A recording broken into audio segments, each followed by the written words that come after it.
CCN digital और आप देख रहे हैं CCN मंडला। छोटे छोटे कार्यों से करें पर्यावरण का संरक्षण। कलेक्टर डॉक्टर सलोनी सिडाना ने विद्यार्थियों को तथा आमजन को संदेश दिया। प्रकृति की सुरक्षा हमें करनी होगी। इसके लिए शुरुआत हमें स्वयं को अपने घर से करनी होगी। हमें अपनी दिनचर्या में बहुत सी आदतें शामिल करना होगा। छोटे छोटे कार्यों को करके हमें पर्यावरण का संतुलन करना पड़ेगा। हम अपने विद्यालय व कक्षा तथा घर से बाहर निकलें तो लाइट बंद कर दें। पॉलीथीन का उपयोग न करें, बल्कि कपड़े की थैली लेकर सामग्री खरीदने के लिए घर से जाएं। पानी की प्लास्टिक की बोतल का उपयोग न करें। घर से ही पानी की बोतल, जिसमें कांच या धातु की बोतल का उपयोग करें। सभी विद्यार्थी या हर व्यक्ति अपने जन्मदिन या कोई अच्छे कार्यों में पौधारोपण अनिवार्य रूप से करें। पर्यावरण संरक्षण के लिए आवश्यक नहीं कि बहुत बड़ा कार्य करें। छोटे छोटे कार्य से भी पर्यावरण व प्रकृति के हित में कार्य किया जा सकता है। विश्व वसुंधरा दिवस पर कलेक्टर डॉक्टर सलोनी सिडाना ने विद्यार्थियों के साथ वृक्ष पर राखी व रक्षा सूत्र बांधा तथा वृक्ष को बचाने, पर्यावरण के संरक्षण का संदेश दिया। पक्षियों के जीवन की सुरक्षा के लिए उन्होंने हर व्यक्ति को अपने घरों में मिट्टी के पात्र में पानी व अनाज के दाने रखने की बात कही व जीवों की सेवा करने का संकल्प दिलाया। वहीं उपस्थित विद्यार्थियों को व शासकीय कर्मचारियों, शिक्षक स्टाफ स्वच्छता अभियान के अंतर्गत शपथ भी दिलाई गई। कार्यक्रम में शासकीय जगन्नाथ उत्कृष्ट विद्यालय मंडला के विद्यार्थियों के साथ साथ शिक्षक स्टाफ तथा समस्त कलेक्ट्रेट के अधिकारी कर्मचारी उपस्थित रहे। कार्यक्रम में प्राचार्य श्रीमती कल्पना नामदेव, अखिलेश उपाध्याय, उत्कृष्ट विद्यालय RK छत्री, इको क्लब प्रभारी एवं पर्यावरण सदस्य व सारिका तिवारी ने संयोजित किया। ऐसे किताबी बातें एक्चुअल में कुछ कर सकते हैं क्या आप? मैम, हम पॉलीथीन का प्रयोग करें। एक चीज ये कर सकते हैं कि हम पॉलीथीन का प्रयोग ना करें, और जब घर में मम्मी पापा अगर सब्जी लेने जा रहे हैं, मम्मी को बोले मम्मी अपना थैला निकाल लो ना कपड़े का, क्यों पॉलीथीन ले रही हो? और क्या कर सकते हैं? अच्छा, कितने लोग हैं जो घर में लाइट चल रही है तो मम्मी तुम कर दो, कोई बात नहीं, 10 मिनट एक्स्ट्रा जल रही है तो क्या हुआ, टीवी कोई नहीं देख रहा है, करते हैं ना, हम सब करते हैं, हम भी कई बार करते हैं। यार 5 मिनट में वापस आ रही हूँ तो क्या हुआ, कमरे की लाइट जलती रहेगी। वो 5 मिनट में जो बिजली खपत होती है उसको प्रोड्यूस करने के लिए कम से कम 10 पेड़ कटते हैं, और उन पेड़ के नीचे से जो कोयला है तब आता है।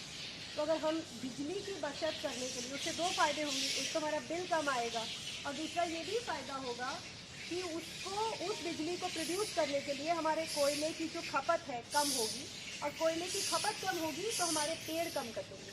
तो ये तो बहुत आसान है ना। इतना सा बस हमको कॉन्शियस ही तो रहना है, हमको बस सचेत रहना है कि जब भी निकल रहे हैं कमरे की लाइट ऑफ कर दें, एक्स्ट्रा टीवी चल रहा है कोई नहीं देख रहा है तो उसको बंद कर दें। तो एक ये भी कर सकते हैं। और क्या कर सकते हैं?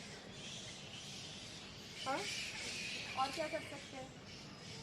सोचो। Very good. साफ सफाई जो हम अगर रखते हैं, अपने घर में कूड़े को अलग अलग करते हैं, तो उससे जो हमारे कचरा गाड़ी वाले जब आते हैं उनको अलग कूड़ा मिलता है, उन्हीं को हम देते हैं। तो कम से कम उस कूड़े का कुछ उपयोग वो करते हैं, तो वो कूड़ा जो है कुछ उपयोग में आता है। अन्यथा क्या होता है कि जो आप कूड़ा ऐसे ही सड़क पे डाल देते हो या आपके मोहल्ले में डाल देते हो, उसको आपके मोहल्ले वाले क्या करते हैं कि जला देते हैं तो उससे प्रदूषण होता है। तो अगर हम इतना देख लें कि मम्मी पापा को बोलते हैं कि घर में हमें 2 डस्टबिन रखवा दें, एक में गीला कचरा और एक में सूखा कचरा, और उनको बोलें कि बगल में प्लाट अगर खाली है तो वहाँ नहीं फेंकना है मम्मी, जहाँ पे जब हमारी कचरा गाड़ी आएगी उसको देना है, या जहाँ नगर पालिका का ढेर है वहाँ पे देना है, ताकि वहाँ से। तो ये छोटी छोटी बातें हैं, हमें बड़ी चीज़ करने की ज़रूरत नहीं है पर्यावरण को बचाने के लिए। अपने रोज़ की ज़िंदगी में अगर छोटे छोटे बदलाव कर लेंगे तो भी हम पर्यावरण को बचाएंगे। और पर्यावरण पे प्रभाव तो पड़ रहा है। आप देखो, अप्रैल में आंधी तूफान आ रहा है दुबई में। किसी ने सुना है? न्यूज़ देखते हैं आप लोग, है ना? दुबई में जो है पूरा सैलाब आया हुआ है, वहाँ पे पूरा फ्लड हो रहा है, जबकि वो तो डेजर्ट एरिया है। तो ये सब यही क्लाइमेट चेंज है। अगर हम इसको अभी भी नहीं रोकेंगे तो जब तक आप लोग बड़े होंगे तब तक इसका प्रभाव ऐसा आएगा कि फिर इससे कोई नहीं बचा। ठीक है? तो हमें अपनी रोज़ की ज़िंदगी में जितना सोच के कर सकते हैं कि कि एनवायरनमेंट को प्रोटेक्ट करने के लिए उतना कम है। जब आप लोग बड़े हो जाओगे तो ये कोशिश करो कि ऑनलाइन ऑर्डर ज़्यादा मत करो। ये नहीं कि हर दिन घर में एक डब्बा आ रहा है, उससे क्या है, उसकी खपत होती है। महीने में बस 2-3 बार हो, ऐसा किया करो। तो छोटी छोटी चीज़ें हैं, अगर हम इसका पालन करेंगे तो हम पर्यावरण को बचाएंगे। और जब भी मौका मिले अवश्य से पेड़ लगाएं। पेड़ लगाना तो बेस्ट चीज़ है। आपका बर्थडे है, आपके मम्मी पापा की एनिवर्सरी है, किसी और को गिफ्ट में देना है, तो पेड़ लगाएं। जितने पेड़ लगाएंगे उतना हम सृष्टि को बचा सकते हैं। ठीक है, तो सभी मेरी बात को ध्यान में रखेंगे? प्रॉमिस करते हैं मुझसे?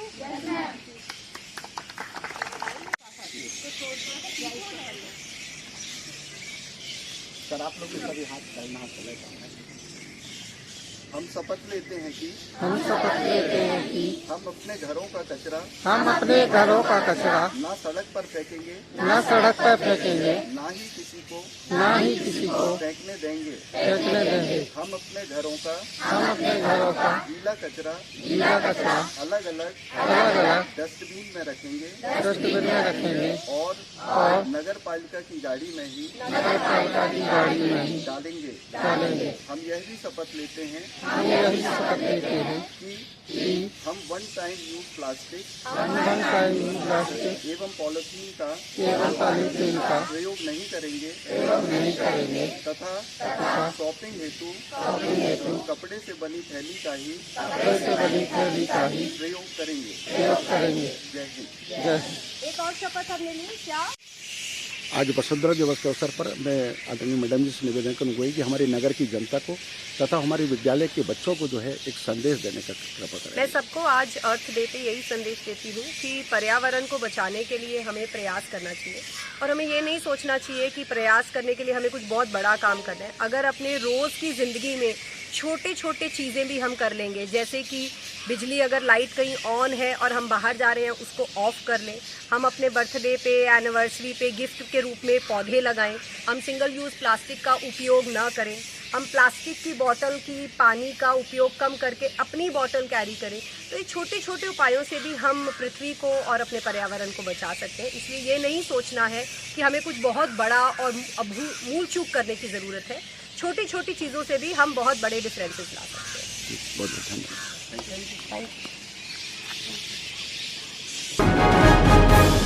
अंजनिया चौकी के द्वारा मुखबिर की सूचना के आधार पर ग्राम माधोपुर नेशनल हाईवे 30 में हर्राभाट रामनगर की ओर से 2 व्यक्ति को पकड़ा जो काले रंग की मोटरसाइकिल में टाइगर के नाखूनों को लेकर जा रहे थे। पुलिस ने तलाशी के दौरान उनकी जेब से पॉलिथीन में रखे शेर के 2 नाखून बरामद किए। एक आरोपी का नाम अरविंद साहू पिता श्रीचंद साहू 42 साल जेवनारा नैनपुर व दूसरे का दौलत पिता लंबू लोहार उम्र 53 साल बीजा डांडी बताया गया, जिनके पास से 2 बाघ के नाखून व मोटरसाइकिल बरामद की गई। उक्त आरोपियों का कृत्य धारा 9, 39, 48 ए, 49 बी, 51, 52 वन्य प्राणी संरक्षण अधिनियम 1972 घटित करना पाया जाने से आरोपियों के विरुद्ध अपराध पंजीबद्ध कर विवेचना में लिया गया। उक्त आरोपियों के नखूनों को कहां से ला रहे थे, कहां ले जा रहे थे के संबंध में विस्तृत जानकारी प्राप्त करने व अन्य खुलासा हेतु पुलिस टीम द्वारा आरोपियों का 2 दिवसीय के पुलिस रिमांड हेतु माननीय न्यायालय में पेश किया गया। अभी ये टाइगर के अवशेष के साथ 2 लोगों को हमने गिरफ्तार किया है। एक व्यक्ति है, उसका नाम है अरविंद साहू पिता श्रीचंद साहू, ये नैनपुर है, गांव जेवनारा। और एक है दौलत पिता लंबू लोहार, ये घुगरी थाना बीजाडंडी का है। कहां से कहां लेके जा रहे हैं? ये अपना रामनगर हर्रा घाट तरफ, उधर से नैनपुर तरफ से लेके आए थे। ये इसको ऊंची कीमत में बेचने की इसके फिराक में थे और विश्वसनीय मुखबिर से सूचना मिली तो हमने फिर इसको दबोच लिया। ये घटना है कल रात्रि में, कल नाइट में हमको सूचना मिली और रात में हमने घेराबंदी की थी और नाइट में पकड़ा और नाइट में फिर इनकी अपराध पंजीबद्ध कर विवेचना में लिया गया। सुनने में आ रहा है कि और भी लोग नहीं, अभी 2 ही लोग थे और अभी विवेचना में अन्य लोग आएंगे। लेन देन का इनका जो भी पता चलेगा तो वो अभी विवेचना का विषय है।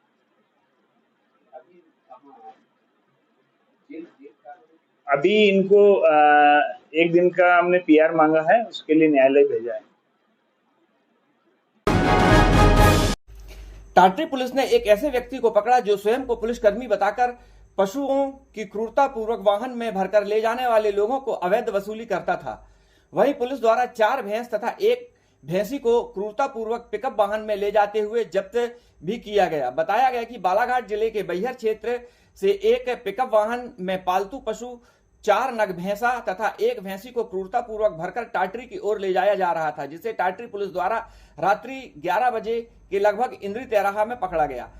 वहीं पुलिस ने वाहन चालक नंदलाल झरिया निवासी ग्राम कन्हरगांव तथा थाना नैनपुर से पूछताछ की तो उसने बताया कि पशुओं को अमन पिता मकबूल अहमद कुरैशी निवासी भैंसवाही थाना नैनपुर द्वारा सैफुल्लाह कुरैशी निवासी भैंसवाही के कहने पर भैंसवाही नैनपुर ले जा रही थी। इसी दौरान टाटरी से निकलते समय एक व्यक्ति ने वाहन को रोका और कहा कि मेरा नाम मोहित पटेल है, मैं पुलिस चौकी टाटरी में हूं, तुम मुझे 5,000 रुपए दो, नहीं तो मैं तुम्हारी गाड़ी को अंदर कर दूंगा। तब वाहन चालक ने नंदलाल झारिया द्वारा इस बात की जानकारी सैफुल्लाह कुरैशी को दी गई। तब सैफुल्लाह कुरैशी ने मोहित पटेल के मोबाइल फोन अकाउंट पर 2,000 रुपए ट्रांसफर किए, तब जाकर मोहित पटेल ने वाहन को जाने दिया। वहीं पुलिस द्वारा पूछताछ में आए तथ्यों के आधार पर नंदलाल झारिया पिता बसूरीलाल झारिया, अमन कुरैशी पिता मकबूल अहमद कुरैशी, सैफुल्लाह कुरैशी, मोहित पटेल निवासी टाटरी के विरुद्ध धारा अपराध क्रमांक 4324 धारा 419, 384, 109 भारतीय दंड विधान धारा 11 पशुओं के प्रति क्रूरता निवारण अधिनियम 1960 तथा धारा 132 मोटरयान अधिनियम के तहत मामला दर्ज कर विवेचना में लिया गया। मेडिकल कॉलेज के निर्माण कार्य के निरीक्षण के दौरान कलेक्टर डॉक्टर सलोनी सिडाना ने कार्य की गति बढ़ाने के निर्देश दिए। उन्होंने कहा कि श्रमिकों की संख्या बढ़ाएं तथा सभी कार्यों के लिए पृथक पृथक टीम रखें, निर्माण कार्यों में विभिन्न स्तरों के लिए समय सीमा तय करें तथा उनके अनुरूप प्रगति सुनिश्चित करें, बाउंड्री वाल के कार्य को प्राथमिकता से पूर्ण करें। कलेक्टर ने कॉलेज भवन तथा छात्रावास भवन की ड्राइंग के संबंध में भी जानकारी लेते हुए आवश्यक निर्देश दिए। इसी दौरान भवन निर्माण कॉर्पोरेशन के अधिकारी सहित संबंधित उपस्थित रहे। जिला जेल विशेष स्वास्थ्य परीक्षण स्वास्थ्य शिविर का आयोजन किया गया, जहां चिकित्सकों के द्वारा कैदियों के स्वास्थ्य परीक्षण किया गया तथा दवाएं दी गई व साफ सफाई से रहने तथा नशा से दूर रहने की डॉक्टरों के द्वारा कैदियों को सलाह दी गई। हाई स्कूल बिंझिया में पृथ्वी दिवस के तत्वाधान में विद्यालय के सभी बच्चों को पृथ्वी दिवस पर शपथ दिलाई गई। विद्यालय प्राचार्य मुकेश पांडे द्वारा पृथ्वी की सुरक्षा को लेकर मुख्य बिंदुओं पर चर्चा करने हेतु पानी की बचत, बिजली की बचत, प्लास्टिक रोकथाम, वृक्षारोपण, पशु पक्षियों की सुरक्षा, नदियों को प्रदूषण से मुक्त करना, आधुनिक उपकरण जैसे एसी, फ्रिज का प्रयोग कम से कम करना, प्रकृति के संरक्षण एवं संवर्धन के लिए पूर्णतः सजग विद्यालय में टॉफी, चिप्स, कुरकुरे जैसी खाद्य सामग्री में पूर्णतः बैन है की जानकारी दी गई। समय समय पर विद्यालय में विशेष अवसरों पर, जन्मदिन, विशेष अवसरों पर वृक्षारोपण करने व उनकी सुरक्षा करने की सलाह दी गई। घरों में पात्र रखें जिसमें पशु पक्षियों के लिए पानी भी रखें, वहीं पक्षियों के लिए दाना पानी रखें। छात्रों द्वारा पर्यावरण से संबंधित चित्रकला स्लोगन बनाए गए।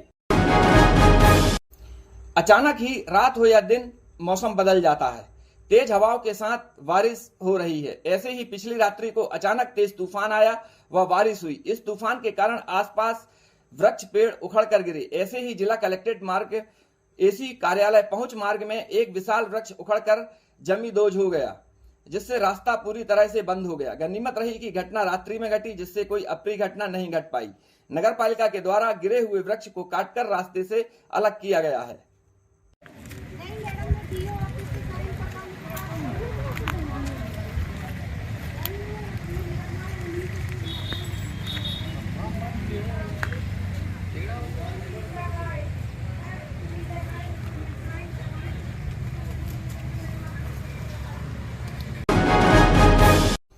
आज भी मुख्य मार्ग से ग्राम तक पहुंच मार्ग नहीं है। ऐसे बहुत से ग्राम हैं जहां पर मार्ग न होने के कारण ग्रामीण परेशान हैं। ऐसे ही ग्राम पटपरामाल व ग्राम इमलिया के ग्रामीण सड़क की मांग को लेकर जिला प्रशासन के समक्ष पहुंचे, जहां ग्रामीणों ने सड़क की मांग को लेकर प्रशासन को पत्र भी दिया। बताया कि मुख्य मार्ग से उनके ग्राम तक पहुंचने का पक्का मार्ग नहीं है। जीर्ण शीर्ण मार्ग में आने जाने से बारिश में बहुत तकलीफ होती है, जिसके कारण स्वास्थ्य सुविधा, ग्राम का विकास, बच्चों की पढ़ाई सड़क न होने से प्रभावित हैं। दोनों ही ग्राम के ग्रामीणों ने प्रशासन को सड़क निर्माण के लिए पत्र सौंपा है तथा अतिशीघ्र सड़क निर्माण किया जाए, जिसके लिए ग्रामीणों ने अपील भी की है। क्या कहां से आए आप लोग? ग्राम पटपरा माल। क्या समस्या है आपको? रोड का समस्या सबसे ज़्यादा है। अच्छा, कैसी क्या समस्या, कब से है ये समस्या? ये कम से कम 40-45 साल से हो गया। अच्छा, अभी इसके पहले कहाँ कहाँ आवेदन दिए? आवेदन देने को तो बहुत जगह दिए थे सर। पहले तो हम जन सुनवाई। रोड कितनी बननी है? 3 किलोमीटर की रोड है जो अभी तक नहीं बन पाई है। अच्छा, मुख्य मार्ग से 3 किलोमीटर है जी। अभी कैसे होता है गुजारा? अभी तो सर पैदल आना जाना पड़ता है। बड़े बड़े बोल्डर हैं सर, गाड़ियाँ नहीं चल पाती इसमें। सब कई एक्सीडेंट हो जाते हैं सर उन पत्थरों की वजह से। बच्चे स्कूल नहीं आ पाते। अच्छा, बारिश में डूब हो जाते हैं। महिला गर्भवती महिलाओं को लाने में समय में गाड़ियाँ नहीं पहुँच पाती। ये बहुत सी समस्या हैं सर, और हम लोग बहुत पहले से कोशिश कर रहे हैं, लेकिन कोई शासन प्रशासन उसके बारे में ध्यान नहीं दे रहा है। अभी कौन सी रोड है वहाँ पे? ग्रेवल है या फिर वैसे ही? ग्रेवल है सर। ये 16-17 में जहाँ तक बनी थी ग्रेवल, हाँ। उसमें सारे पत्थर उखड़ के आ गए सर। इतने साल की रोड है वो। अच्छा, बरसात के कारण सब मिट्टी धुल के बह गई, पत्थर निकल आए। अब चल तो आप लोगों की मांग है कि रोड चाहिए आप लोग? अब रोड चाहिए। बारिश में फिर जैसे सर लोगों के नाव लेके आना पड़ता है, नाकाने के लिए मजबूरी फिर जाते हैं। अच्छा, बीच में नदी भी पड़ती है? नाला पड़ता है। नाला है नीचा है, मतलब बरसात में पूरे जाम, लड़के बच्चा स्कूल वाले भी नहीं आ जाना, मतलब जाम हो जाता है। क्या समस्या बोलो? मेरा नाम राम प्रसाद यादव, ग्राम पंचायत इमलिया का स्थायी मूल निवासी हूँ।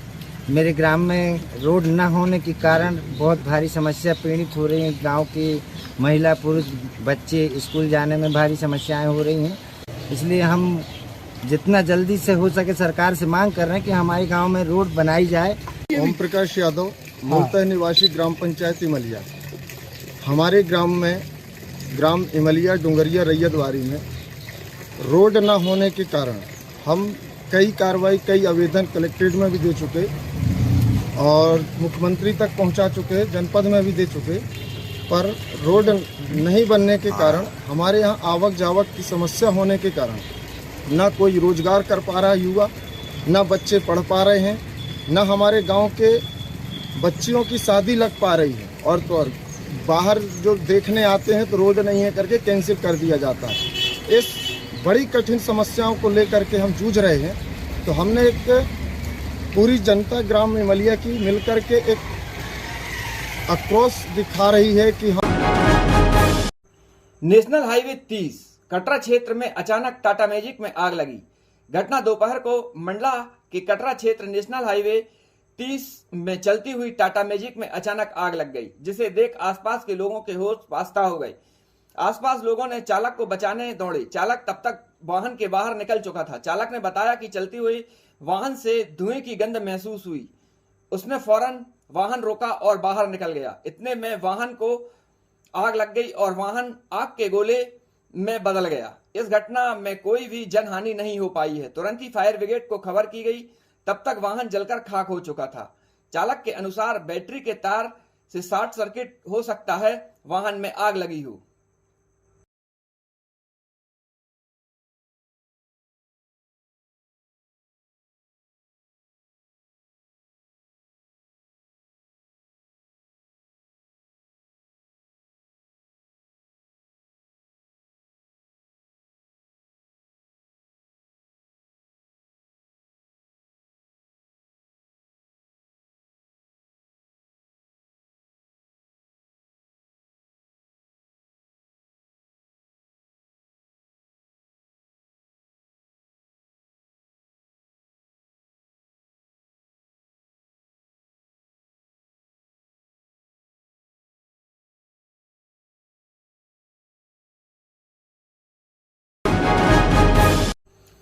मोहगांव थाना के अंतर्गत बिंझी नाला के पास एक बाइक सवार व बस की आमने सामने से टक्कर हो गई, जिससे मोटरसाइकिल सवार की मौके पर ही मृत्यु हो गई।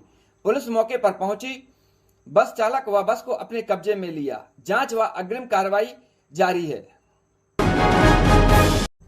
कान्हा आया नन्हा मेहमान। कान्हा की प्रसिद्ध बाघिन नीलम बनी नानी। नीलम की बेटी नीलिमा देखी गई अपने एक नन्हे शावक के साथ। प्रबंधन के अनुसार नीलिमा भी मां बनी। कान्हा नेशनल पार्क, जहां रोजाना देसी विदेशी पर्यटकों का आना जाना जारी है, प्राकृतिक संपदाओं से परिपूर्ण कान्हा नेशनल पार्क है। वहीं गर्मियों में सैलानी कान्हा नेशनल पार्क का रुख कर रहे हैं, जहां लगातार पार्क में बाघ के दीदार भी उन्हें हो रहे हैं। ऐसा ही एक खास नजारा पर्यटकों ने देखा, जहां बाघिन नीलिमा अपने नन्हे शावक के साथ छांव में आराम कर रही है तो अटखेलियां भी कर रही है, और एक तरफ नीलम बाघिन भी दिखाई दे रही है। अब हम बता रहे हैं कि नीलम की बेटी हुई नीलिमा और नीलिमा बनी मां, तो नीलम हुई ना नानी। नीलिमा की उम्र लगभग 7 वर्ष के करीब बताई जा रही है और उसने नन्हे शावक को जन्म दिया है। वहीं नीलिमा अपने नन्हे शावक के साथ पेड़ की ठंडी छांव में आराम कर रही है। एक तरफ नीलम को आते देख तो दूसरी तरफ नीलिमा अपने शावक के साथ आराम कर रही है। इस नजारे को जिसने भी देखा मंत्रमुग्ध हो गया। पर्यटकों ने इस खूबसूरत नजारे को खूब वीडियो फोटो खींचे और वायरल भी किया। तो हम बताते हैं, नीलम की बेटी नीलिमा और नीलिमा ने दिया नन्हे शावक को जन्म, तो आया ना कान्हा में नन्हा मेहमान। जहां नीलिमा मां बनी तो नीलम नानी बनी।